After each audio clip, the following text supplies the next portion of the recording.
ನೋಡಿ, ಮೊದಲನೇ ಪಾಯಿಂಟ್ ಮಧ್ಯದ ಬೆರಳು, ಎರಡನೇ ಲೈನ್ ಮೇಲ್ಗಡೆ ಇಲ್ಲಿ ರೆಡ್ ಡಾಟ್ ಕಾಣಿಸ್ತಿದೆನಾ?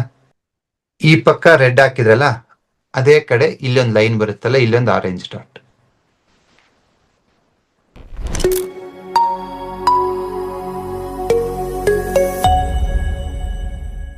ಸೊ ಕೈ ಕಾಲು ಜೋಮ್ ಹಿಡಿತಾ ಇದೆ ಅಂದ್ರೆ ಅರ್ಥ ನಿಮ್ಮ ಸ್ಪ್ಲೀನ್ ಅಂಡ್ ಸ್ಟಮಕ್ ಮೆರಿಡಿಯನ್ಸ್ ಅಲ್ಲಿ ಎನರ್ಜಿ ಫ್ಲೋ ತುಂಬಾ ಕಡಿಮೆ ಇದೆ.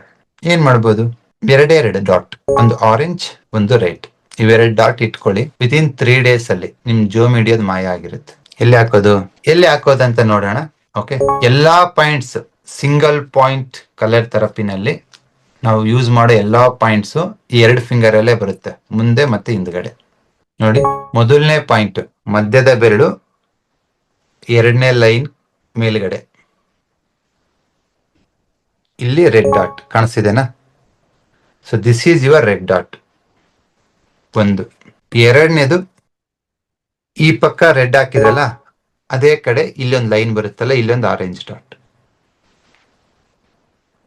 ಒಂದು ಆರೆಂಜ್ ಒಂದು ರೆಡ್. ಇಷ್ಟು ಮಾಡಿ ಡೈಲಿ ½ ಡೈಲಿ ಅರ್ಧ ಗಂಟೆ ಮಾತ್ರ 3-4 ದಿವಸ ಹಾಕಿ. ನಿಮ್ಗೆ ಮ್ಯಾಕ್ಸಿಮಮ್ ಕಡಿಮೆ ಆಗುತ್ತೆ. ಅದಾದ್ಮೇಲೆ 2 ದಿವಸಕ್ಕೆ 3 ದಿವಸಕ್ಕೆ ಒಂದ್ಸತಿ ಹಾಕಿ. ಮತ್ತು ಕಡಿಮೆ ಆಯ್ತು ಅಂದ್ರೆ ಯಾವಾಗಾದ್ರೂ ಬಂದಾಗ ಮಾತ್ರ ಹಾಕಿ. Orange dot red dot. ನಿಮ್ಗೆ ಆರೆಂಜ್ ಡಾಟ್ ಅಲ್ಲೇ ನಿಮ್ಗೆ 90% ರಿಸಲ್ಟ್ ಸಿಗುತ್ತೆ. ರೆಡ್ ಡಾಟ್ ಈಸ್ ಆಪ್ಷನಲ್, ಬೇಕಾದ್ರೆ 2 ಹಾಕ್ಬೋದು.